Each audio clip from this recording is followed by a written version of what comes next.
अब तक जो मेरा ओपिनियन है, समाजवादी छोड़िए संविधानवादी प्रधानमंत्री भी नहीं मिले जो पूरी तरीके से संविधान का पालन करे। ऐसा प्रधानमंत्री भी हमारे देश को अभी नहीं मिला है। अगर एक भी प्रधानमंत्री ऐसा मिल जाता जो लेटर इन स्पिरिट जिसे कहते हैं ना, जिसको अक्षरता या हुर्फ ब हुर्फ संविधान का पालन करता या अपनी पूरी कोशिश करता, दोनों चीज़ों में फ़र्क है। पालन करता है या संविधान का पालन करने की, संविधान के ऊपर अक्षरता या हुर्फ ब हुर्फ या लेटर इन स्पिरिट में इम्प्लीमेंट कराने की कोशिश करता, तो देश हमारा आज सबसे ज़्यादा दुनिया में खुशहाल देश होता और सबसे ज़्यादा ताकतवर देश होता, क्योंकि देश में इतने संसाधन हैं और संविधान हमारा इतना अच्छा है जो बाबा साहब डॉक्टर भीमराव अम्बेडकर ने बनाया।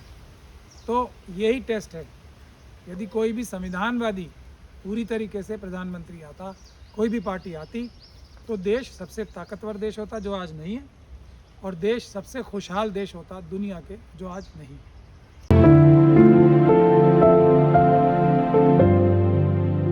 देखिए, ये तो मोदी जी भी नहीं कहते, वो तो अपनी नेतृत्व की बात कर रहे हैं ना, कि मोदी जी मोदी मोदी मोदी, हर जगह मोदी मोदी हो रहा है। भारत भारत तो नहीं हो रहा ना कहीं भी। मोदी जी के किसी भी प्रोग्राम में मोदी मोदी ही होता है। भारत भारत सुना है आपने कभी? तो हाँ, क्योंकि ये मनुवादियों की, क्योंकि संविधान के डायरेक्ट विरोधी हैं। डायरेक्ट सरकार आ गई है 2014 के बाद से, मनुवादी मानसिकता की। तो वो देश बेचकर एक व्यक्ति को प्रोड्यूस बड़ा कर रहे हैं, देश की कॉस्ट पे एक व्यक्ति का नेतृत्व उभार रहे हैं, देश को एक तरीके से गिरवी रख के देश का नुकसान करके एक व्यक्ति और एक पार्टी का फ़ायदा कर रहे हैं। तो आज हमारे देश की 1000 किलोमीटर धरती, जो संविधान का आर्टिकल 2 ही है, सबसे पहले अगर देश है, संविधान है, तो देश की धरती है। 1000 किलोमीटर तो चाइना ही खा गया। और खाने से भी ज़्यादा बुरी बात यह है कि देश के प्रधानमंत्री पब्लिक मीडिया में, पब्लिक में आके ये बोलते हैं कि 1 इंच भी ज़मीन नहीं खाई गई है। जो इस प्रकार के झूठ बोले प्रधानमंत्री, वो क्या प्रधानमंत्री छोड़िए, क्या वो एक किसी कॉरपोरेशन में भी मेंबर बनने के लायक है? ये जनता को सोचना है। क्योंकि देखिए, एक कॉरपोरेशन के मेंबर हैं वहाँ लद्दाख में, जो इस बात को कह रहे हैं कि चाइना हमारी 1000 किलोमीटर धरती खा गया है, और वो एक कॉरपोरेटर है। तो अगर कोई अच्छा कॉरपोरेटर भी होगा तो वो देश को सही बात बताएगा, इतनी बड़ी बात कभी भी झूठ नहीं बोलेगा, और वो तो प्रधानमंत्री हैं। तो जो प्रधानमंत्री इस प्रकार के झूठ बोले, उनकी तो एक लंबी सीरीज़ है झूठ बोलने वाली, लेकिन इस प्रकार का भी जो झूठ बोले, तो यही है उनकी, कि उन्होंने पूरा देश बेच दिया, पूरा देश को गिरवी रख दिया, पूरा देश का नुकसान कर दिया, और सिर्फ अपनी छवि बढ़ाई। चाहे वो अमेरिका से हम कोई ट्रेड डील कर रहे हों, चाहे चाइना से कर रहे हों, चाहे किसी भी देश से कर रहे हों, हमारा ट्रेड डेफिसिट है हर एक देश से। चाइना से तो 80-20 का ट्रेड डेफिसिट है, इसी तरीके से अमेरिका और दूसरी कंट्रियों से, लेकिन चाइना से सबसे ज़्यादा है। लेकिन अपने देश को नुकसान पहुंचा लिया, अपनी छवि अच्छी कर ली, पैसे दे के लोग बुलाए, जहाँ जिस कंट्री में भी जाते हैं पैसे दे के लोग बुलाते हैं। अब या पैसे ना भी दिए जाएं, तो अगर देश का प्रोग्राम होता है तो NRIs को अगर एम्बेसीज बोलती हैं, तो पैसे देने के लिए मैं इसलिए बोल रहा हूँ कि फैसिलिटेट किया जाता है, मोदी जी की मीटिंग्स में आने के लिए ट्रांसपोर्टेशन दी जाती है, अच्छा खाना खिलाया जाता है NRIs, तो वो लोग आते हैं और मोदी मोदी चिल्लाते हैं। तो मोदी जी का पर्सनल नाम तो ऊपर हो रहा है, जो नाम ऐसा था जिसे बहुत सारे देशों ने ब्लैक लिस्ट कर रखा था मोदी जी ने अपना नाम तो सुधार लिया, अपना नाम तो बड़ा कर लिया, लेकिन देश का बिल्कुल नुकसान कर रहे हैं। देश का सबसे बड़ा नुकसान यही प्रधानमंत्री कर रहे हैं। ये मनुवादी मानसिकता ने, RSS BJP ने संविधान के ऊपर हमला किया। अब संविधान के ऊपर हमला किया है बहुत बड़ा, मनुस्मृति लागू कराने की पूरी ताकत से कोशिश हो रही है, तो उसका सबसे पहला जो उनका कदम है वो संविधान कमज़ोर करना। तो आप जिस ऑपोजिशन की बात कर रहे हैं वो नज़र नहीं आ रही। क्यों? क्योंकि ऑपोजिशन के लोग अभी उतना, जो भी कोई भी पॉलिटिकल पार्टी हो, उतना तैयार नहीं है लाठी डंडे खाने के लिए पुलिस से, जेल जाने के लिए झूठे मुकदमों में, इतना तैयार नहीं है। तो असली सेंस में ऑपोजिशन ख़त्म हो गई है। ED, CBI, पुलिस का दुरुपयोग करके और जो पैसे की ताकत का इस्तेमाल करके ये सरासर लूट और डकैती है जनता के वोटों के ऊपर। जहां आपने देखा कि कितनी सरकारें कोई और पार्टी जीती थी और बीजेपी ने एमपी और एमएलए, ख़ास तौर पे एमएलए अपनी तरफ कर लिए। अब लोगों का आरोप यह है, जिसमें दम भी नज़र आता है, क्योंकि बीजेपी कोई ऐसी पार्टी तो नहीं है जो लोग खींचे चले आए उसकी तरफ, एमएलए जीते किसी और पार्टी से और खींचे इस तरफ चले आ रहे हैं, ऐसी तो कोई उसमें बात ही नहीं है। तो इसीलिए जो आरोप लगते हैं पैसा दे के या ईडी और सीबीआई के डर से और दोनों के मिक्सचर से, जैसे अंग्रेजी में कहावत है ना, कैरेट एंड स्टिक पॉलिसी, तो लालच भी है, यहाँ करोड़ों रुपए मिलेंगे, ऐसे जैसे आरोप लग रहे हैं और जैसे सबूत भी आ रहे हैं। झारखंड में आपने देखा, कर्नाटक में आपने देखा और अभी तेलंगाना में आपने देखा 50-50 करोड़ रुपए जो दिए जा रहे हैं, और दूसरी तरफ ईडी और सीबीआई का डर जो दिखाया जा रहा है, ये धोखा है। इसके बावजूद भी ना कांग्रेस पार्टी ने, ना झारखंड मुक्ति मोर्चा ने, ना टीआरएस ने कोई ऐसा बड़ा आंदोलन खड़ा किया है कि ये एक ऐसी एंटी संविधान पार्टी आ गई है देश में, एक ऐसी सोच आ गई है। हम सबको मिलकर पहले इस सोच का मुकाबला करना है और इस सोच को दुरुस्त करके, इस सोच की लगाम लगाकर, बीजेपी और आरएसएस पे लगाम लगाकर इनको संविधान के दायरे में काम करने के लिए मजबूर करना है। एक भी पॉलिटिकल पार्टी ऐसा मजबूत आंदोलन और एजिटेशन नहीं कर रही है। इसी वजह से देश और कमज़ोर आ रहा है और मनुवादियों के, आरएसएस और बीजेपी के ताकत और बढ़ रही है। बिल्कुल यही आधार है मिशन सेव कॉन्स्टिट्यूशन का।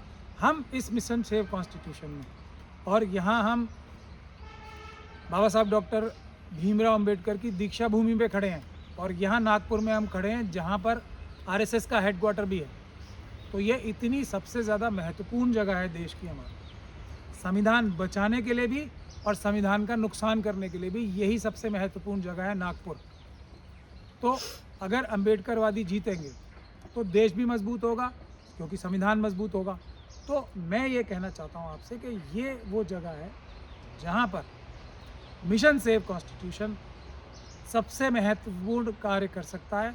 मिशन सेव कॉन्स्टिट्यूशन सिर्फ और सिर्फ ये है कि किसी भी हालत में कोई भी व्यक्ति किसी भी बीजेपी और आरएसएस को छोड़ के या मनुवादी मानसिकता की पॉलिटिकल पार्टियों को या संगठनों को छोड़ के कोई किसी भी पॉलिटिकल पार्टी का व्यक्ति हो, किसी सोशल सामाजिक कार्यकर्ता हो या किसी सोशल ऑर्गेनाइजेशन का या किसी मजहबी या रिलीजियस ऑर्गेनाइजेशन का भी मेंबर है, ऑफिस बेरर है, तो वो मिशन सेव कॉन्स्टिट्यूशन ज्वाइन कर सकता है। हमारा काम सिर्फ ये है कि हम हर एक देश की डिस्ट्रिक्ट में, हर एक देश के कस्बे में, हर एक देश की म्यूनसिपैलिटी में, हर एक गांव में एक ऐसी टीम खड़ी करें जो संविधान के हिसाब से ही, जो हमारे नौकर हैं, सरकारी अधिकारी खास तौर पे एमपी एमएलए हैं, ये भी देश के जनता के नौकर हैं, इनको संविधान के हिसाब से काम करने के लिए मजबूर कर सके, बाध्य कर सके। ऐसी एक टीम हम छोटे से छोटे लेवल पे, गांव के लेवल पे, शहर के लेवल पे, डिस्ट्रिक्ट के लेवल पे और पंचायत के लेवल पे बनाना चाहते हैं, बना रहे हैं हम लोग, क्योंकि बहुत ही इसमें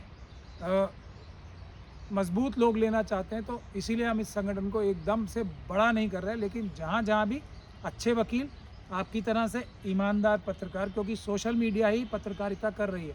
जो मेन स्ट्रीम मीडिया है वो तो आपराधिक मीडिया मैं उन्हें कहता हूँ, क्योंकि वो अपराध कर रहे हैं, देश की जनता के साथ भी धोखा कर रहे हैं और लालच में अपना इतना बड़ा जो फोर्थ पिलर है डेमोक्रेसी का, उसको एकदम तोड़ रहे हैं, नेस्तो नाबूद कर रहे हैं। तो आप लोग जहाँ भी हमें अच्छे वकील शेड्यूल कास्ट और माइनॉरिटीज़ के, शेड्यूल ट्राइब और माइनॉरिटीज़ के, ओबीसी के मिल जाते हैं, और जहाँ पर हमें सोशल मीडिया की जो चैनल्स हैं आप जैसे असली पत्रकार मिल जाते हैं, तो वहाँ पर हम एक अपना बॉडी गठन कर देते हैं, चाहे वो डिस्ट्रिक्ट लेवल पे हो, चाहे वो सिटी लेवल पे हो, चाहे वो स्टेट लेवल पे हो।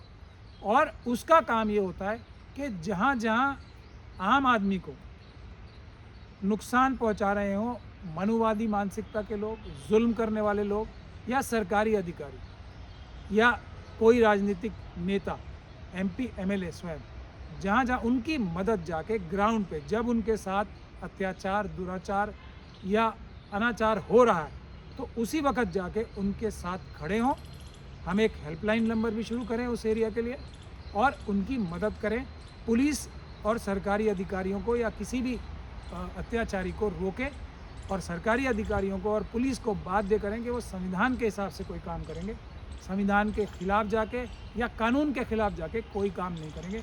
मैं समझता हूँ कि इससे हमारे देश की ज़्यादातर समस्याओं का हल हो जाएगा। इसके अलावा मिशन सेव कॉन्स्टिट्यूशन एक और काम जो करेगा, जितनी भी सरकारी जो स्कीम्स हैं, जितनी सरकारी स्कीम्स हैं उसके ऊपर अमल कराना और उसका फ़ायदा जो SC ST OBC और मुस्लिम सिख क्रिश्चियन बौद्ध कम्युनिटी के लोग हैं, महिलाएं हैं, उनका बेनिफिट उनको पूरा दिलवाना। क्योंकि आज क्या हो रहा है, सरकार स्कीम्स तो बना देती है लेकिन वो कागज़ों पे रहती है, उस पर अमल नहीं होता।